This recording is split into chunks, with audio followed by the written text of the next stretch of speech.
Boa noite. Começa agora mais um Criando Caso. Hoje recebendo a visita de Carlos Augusto Costa, nosso Carlinhos Costa. Obrigada, Carlinhos, por ter vindo ao nosso programa. Boa noite.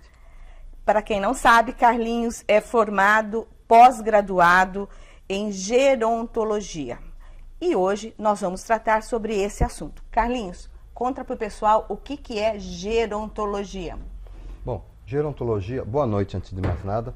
Gerontologia é o estudo do envelhecimento, né? Então, o gerontólogo hoje é um profissional qualificado que trabalha com o envelhecimento da população brasileira, ou seja, a população, né, da sua comunidade, da sua sociedade. Então, ele trabalha sobre todos os aspectos.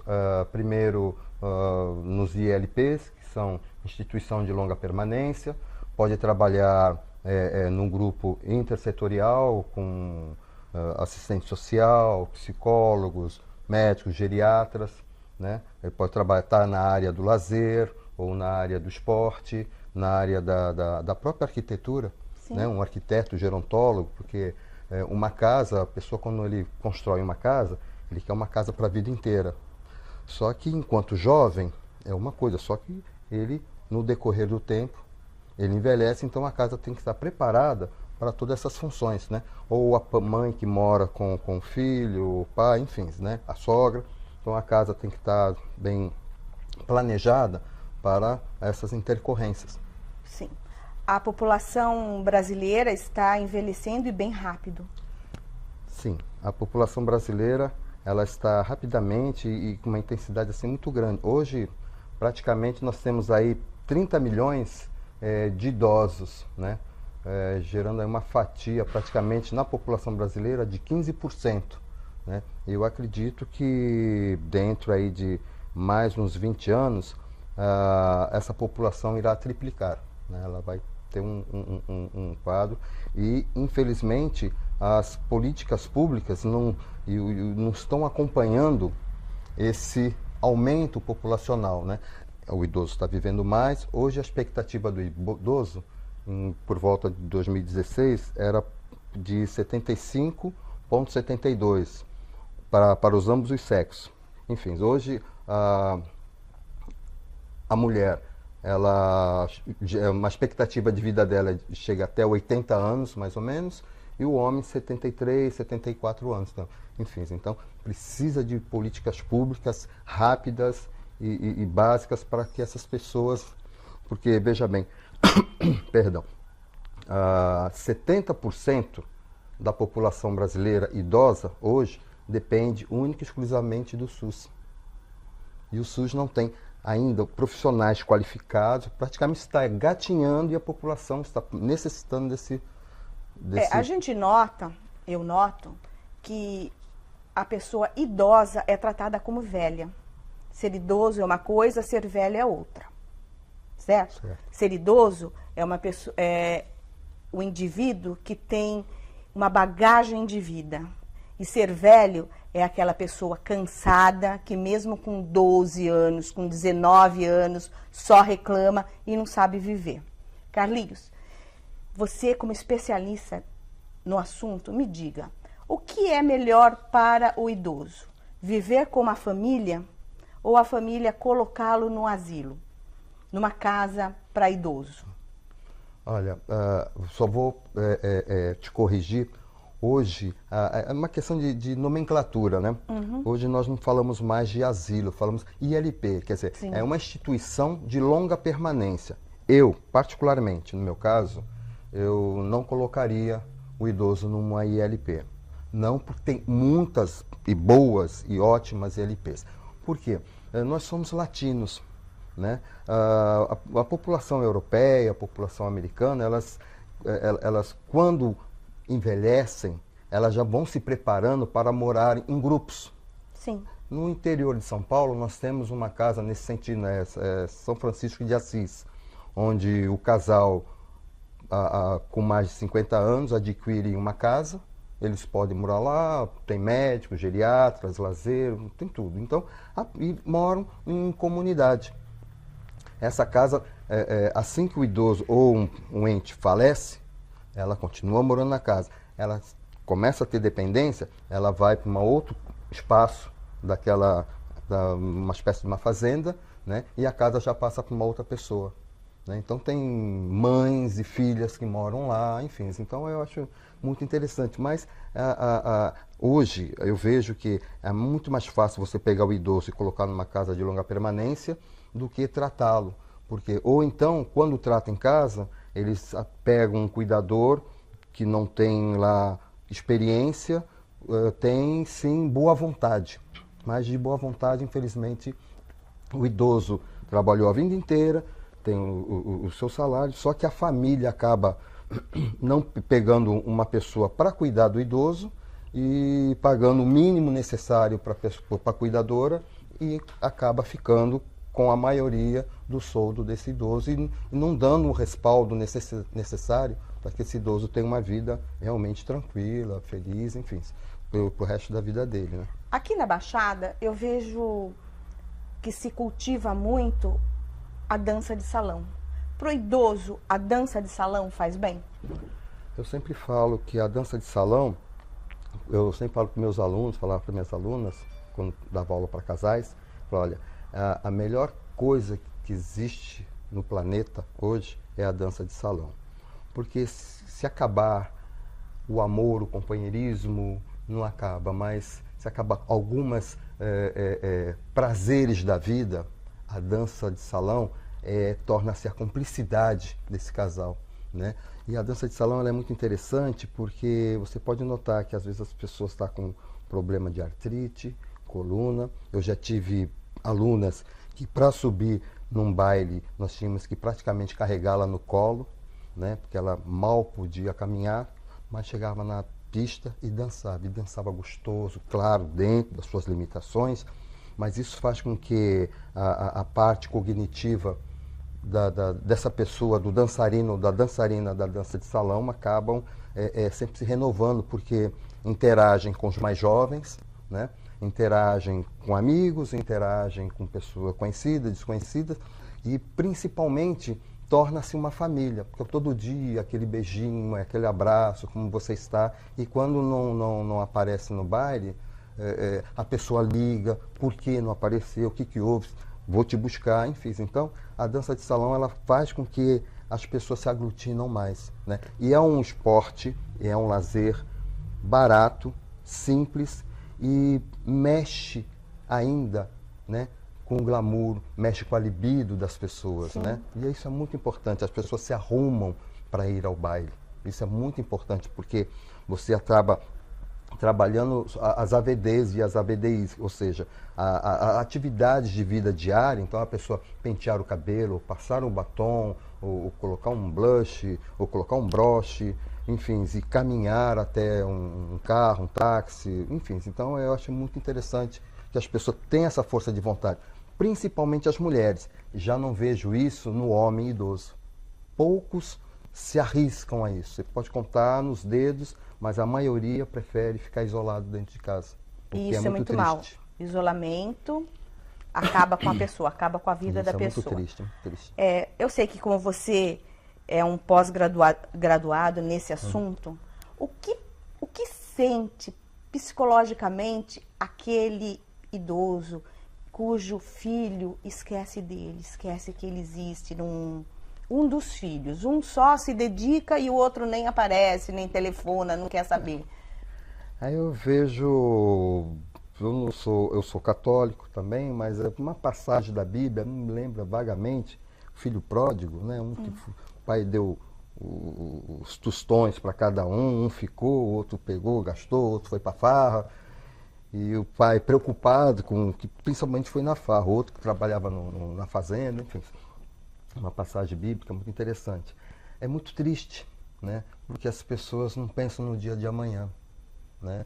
Não faça, sabe? Eu sempre falo para as pessoas, procure fazer o que você gostaria que fizesse para você, né? Pô, uma atenção, sabe? Uma palavra amiga, uma conversa, né? Não precisa se fazer muita coisa. Eu não sou obrigado a cuidar. Eu não sou obrigado a limpar, eu não sou obrigado, não que eu não seja obrigado, eu não tenho jeito, mas um abraço, um carinho, uma conversa, até uma piada, né? Umas lembranças, né? Ou simplesmente colocar uma música, porque a música, eu sempre falo que a música ela é atemporal, né? Então você coloca uma música, você acaba viajando, lembra do batizado, lembra da formatura, lembra de uma coisa, uma passagem familiar, isso é muito importante, né? Agora, o filho que realmente ele não consegue enxergar o idoso, né? O idoso pai, e eu vejo também pelo outro lado do filho, já tive casos de advogados, de chegar no hospital Guilherme Álvaro e deixar só um par de meia pro pai. Falei, não cuidou de mim e tal, enfim. Então, as recordações também tristes daquela criança que não teve aquele pai presente e tal, e agora o filho está num patamar, e, enfim. Então, é um trabalho de relacional, de geração muito particular. Mas o estatuto reza, sabe? Você é o responsável por isso. A família, primeiro, é responsável. Caso não tenha família, a comunidade. A comunidade não pode, a sociedade, então, o governo acaba assumindo. Mas enquanto tiver família, o familiar é responsável. Sabe? Criando Caso volta daqui a pouco. E nós vamos debater o que a municipalidade, os governantes municipais têm que fazer para os idosos que aqui habitam.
We're going too fast, but I don't care about that.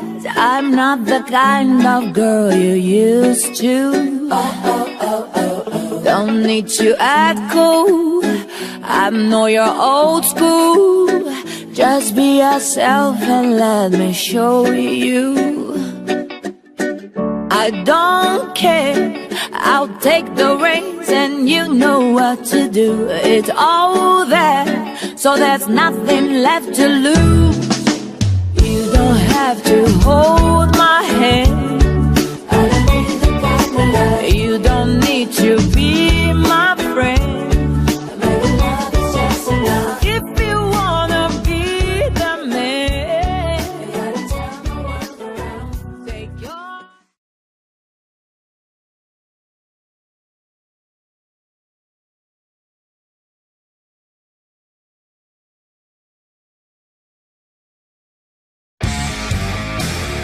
Hot Water.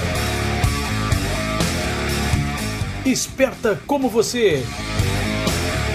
Loja no Praia Mar Shopping.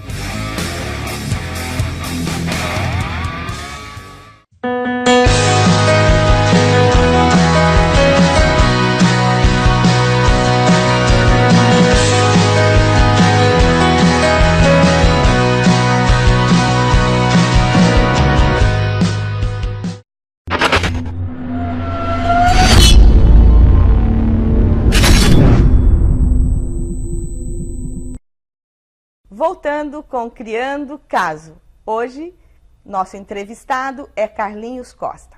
Carlinhos, se você fosse o prefeito de Santos ou de qualquer cidade da Baixada Santista, o que você ia implementar no sentido de saúde,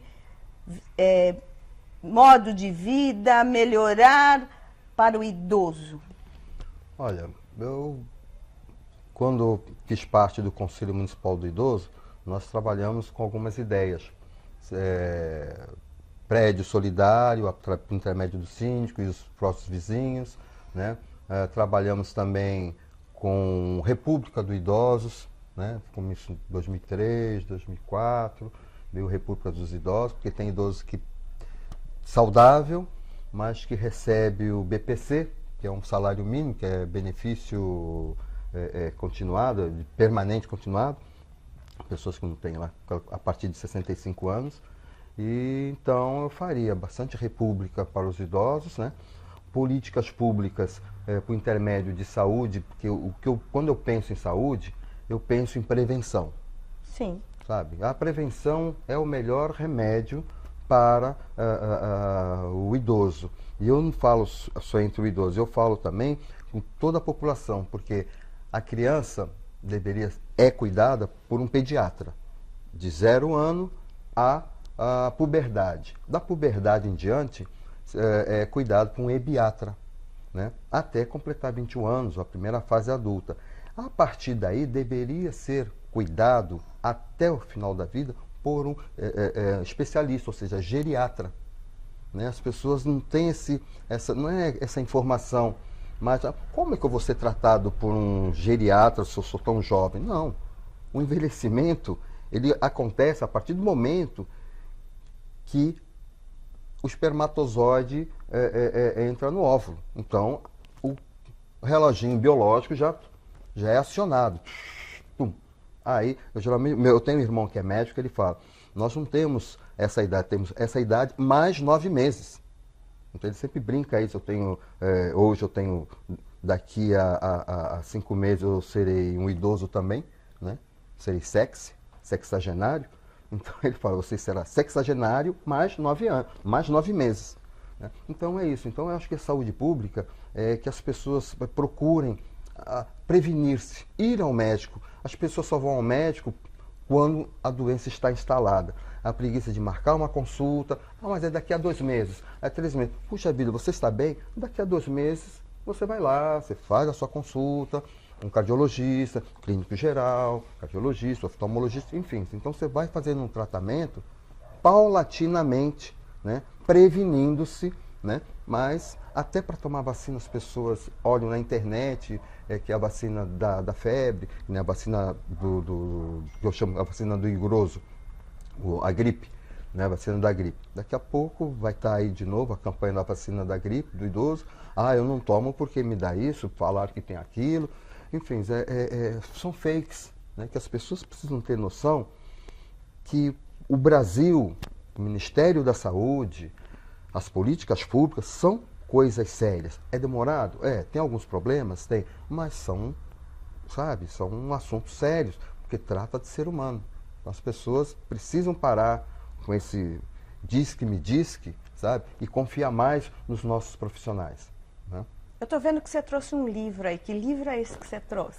Esse livro aqui é do meu professor Luiz Eduardo Alves de Siqueira, o Estatuto do Idoso, de A a Z.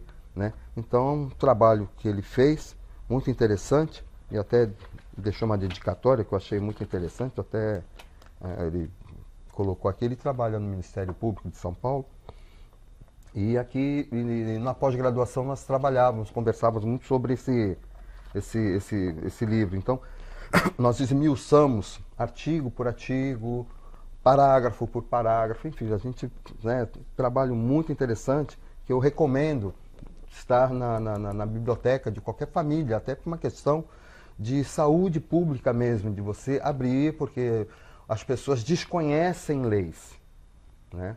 Desconhecem. Então é importante, antes de ir no Google, né, vá no livro, tenha o seu livro em casa. A lei do idoso diz que a partir dos 60 anos você tem um monte de privilégios, vamos chamar de privilégios. E por que alguns lugares não é mais 60 anos, é 65 anos? Então, é essa briga. Reza aqui o Estatuto do Idoso, que o idoso é a partir de 60 anos. Ocorre que as cidades, elas começam a ter as suas próprias leis, fazem as suas próprias leis. Eu acho triste porque o que vale está aqui, como eu estive vendo semana passada no jornal da cidade, aí, televisivo, um problema que está acontecendo na cidade vizinha de Guarujá, onde idosos que 4, 5 horas da manhã acordado num sol incrível, num terminal para pegar uma carteirinha para poder andar de ônibus. Gente, o RG, a CNH, certidão de nascimento, certidão de casamento, menos a certidão de óbito. Lógico. Mas até o CPF não precisa segundo o Estatuto do Idoso. A lei maior, Lei 10.741, do 1/10 de 2003. Né? As pessoas esquecem. Então fica aquela briga. Fica uma briga interminável, porque você tem advogados, sabe? Não quis entrar, vai no advogado, vai no Ministério Público. O idoso tem esse direito. Agora, não dá para ficar fazendo joguinho, sabe? Com os idosos. É muito triste, sabe? Ver pessoas, políticos, que devem ter mães e pais e avós, e tio e tias, fazendo essa situação com a própria população. Ou estão fazendo banco de dados com essa população, para posteriormente sabe-se lá o quê. Agora, faça-me o favor. Né? Inclusive, eu não vi o Conselho Municipal do Idoso se pronunciar a esse respeito. Logo, né, é um conselho inexistente. Só existe no papel e para marcar território. Me perdoa, eu fico nervoso quando eu vejo algumas situações que está escrito, sabe? Isso me lembra até Barão do Rio Branco, que tinha um zoológico, 25 bichinhos, né? Vale o que está escrito. Vale o que está escrito. Então, foram feitos, sabe? Essa política do idoso começou em 94, com a política nacional, a política pública nacional do idoso, né? O plano em 1994, a partir daí que foi começou embrionariamente começou a trabalhar o Estatuto do Idoso, que culminou em 2003, no 1º de outubro. Enfim, então é muito triste a gente ver a situação de idosos carentes, né, debaixo de sol causticante, sabe, quase desidratando, para pegar uma carteirinha para poder entrar no ônibus, sendo que o RG já basta. Basta só colocar a maioria maior de 65 anos para que o motorista enxergue. Pronto. Então o Ministério Público aí está comendo bola. Eu acredito que sim. Né? Senhor Prefeito, eu aplaudi de pé a sua iniciativa em se trocar essa companhia, essa empresa de ônibus que estava trazendo muitos problemas para a população do Guarujá. Quero aplaudir de novo, porque eu sei que o senhor, sabendo dessa situação, vai tomar alguma providência. Nosso idoso é a nossa memória. É eles que traz na bagagem tudo aquilo que um dia nós vamos ser. Então, gente, vamos se mexer, né? Não vamos precisar, eu e Carlinhos, ir lá no Ministério Público fazer uma denúncia. E pra gente ir lá é 2 palitos, nós vamos mesmo. Exatamente. Criando caso, volta já.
We're going too fast, but I don't care about that. I'm not the kind of girl you used to. Don't need to act cool, I know you're old school. Just be yourself and let me show you. I don't care, I'll take the reins and you know what to do. It's all there, so there's nothing left to lose. You don't have to hold my hand, you don't need to be my friend. If you wanna be the man, take your...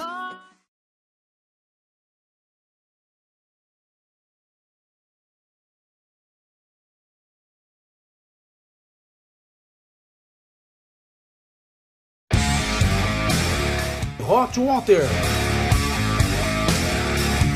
Esperta como você.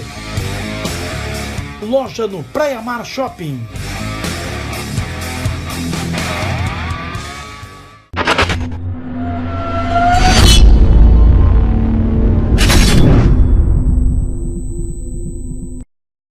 Estamos de volta.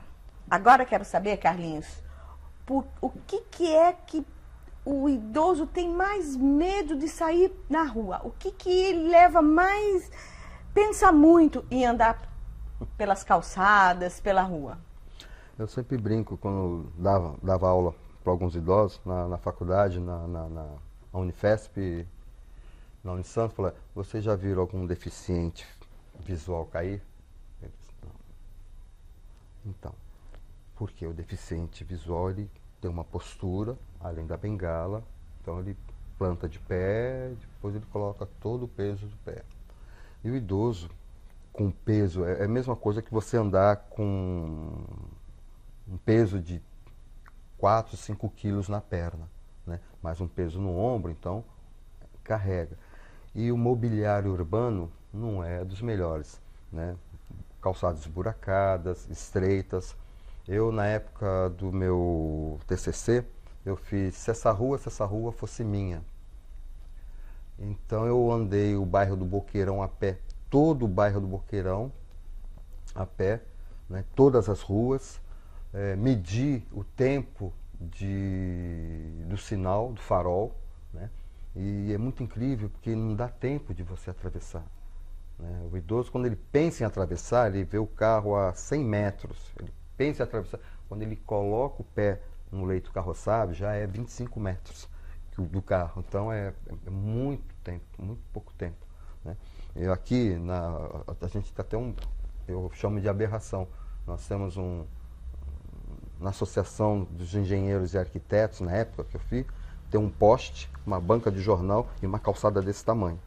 Então você tem que, literalmente, andar pelo leito carroçável. Quer dizer, você anda pelo leito carroçável sem se preocupar quem está atrás, então é uma bicicleta ou é uma moto na contramão, enfim, então você acaba perdendo. E o idoso acaba tendo esse cuidado excessivo de andar pela calçada, ele anda praticamente perto do muro, e o medo também hoje de ser assaltado, né, com meliante, ele acaba reduzindo a sua ida a alguns lugares. Por isso, o mundo do idoso acaba se tornando o seu lar, a casa.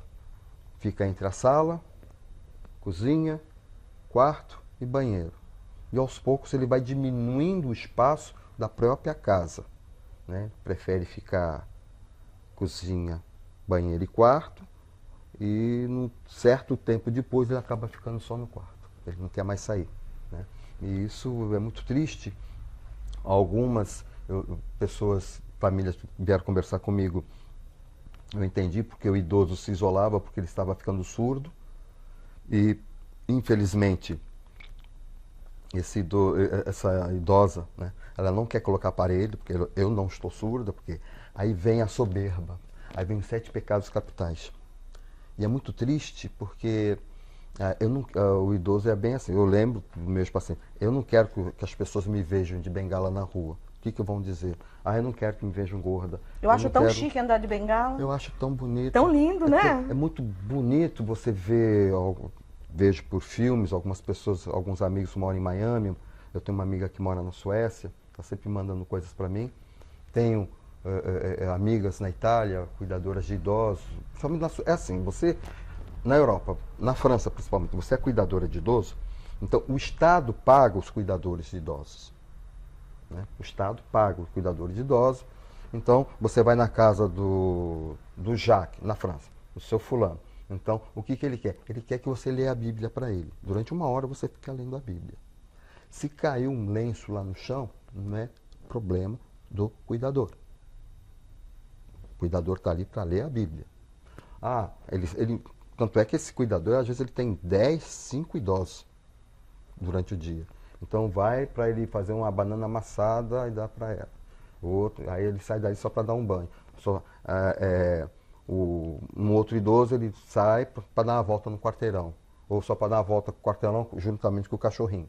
Enfim, então são atividades específicas. Sendo que no Brasil, o cuidador de idoso, ele é um empregado doméstico, ele lava, ele passa, ele cozinha, ele sai com a criança, sai com a neta, não sei quem, sai com o cachorrinho e tal. Menos cuidar do idoso.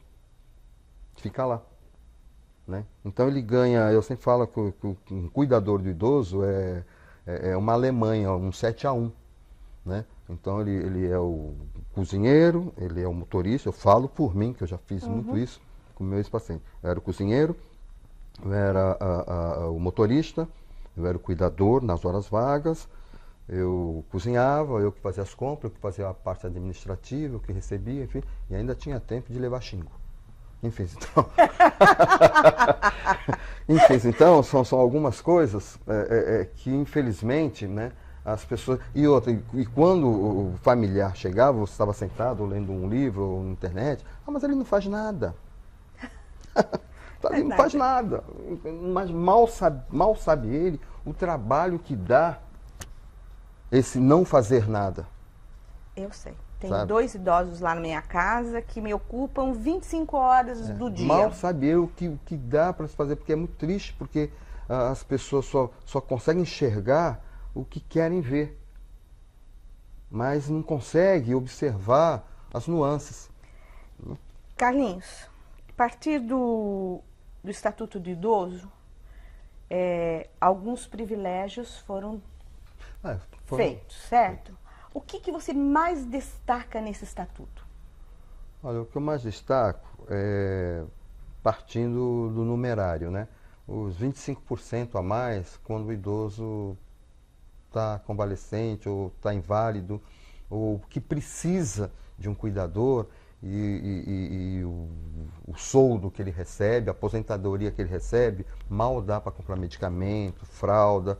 Então, o governo estipulou mais 25% em cima da aposentadoria dele para fazer face a ter um cuidado específico de um profissional ou um parente, ou um profissional que às vezes tem que largar o emprego, largar o serviço para poder tomar conta desse idoso. Para mim, eu acho que assim... E você sabe como é que pode se requerer esse 25%? Indo no próprio INSS. Né, pode requerer com laudo médico. Laudo médico, tudo direitinho, vai no INSS e é rápido isso, não é demorado não. Isso para mim é o mais importante. Carlinhos, você me deixou assim, esclareceu muita coisa para mim. Você faz palestras a desse assunto? Sim, faço palestras sobre o Estatuto do Idoso, falo sobre o idoso cotidianamente, né? Eu faço um trabalho, fiz recentemente em Santa Catarina, questão de um ano passado, enfim, e a gente vem desenvolvendo esse trabalho, né, especificamente com idosos, né, por intermédio, inclusive, da dança de salão, e a gente faz um trabalho, sabe, meio que, eu acredito que a área de lazer é o momento de maior conhecimento, quando as pessoas estão...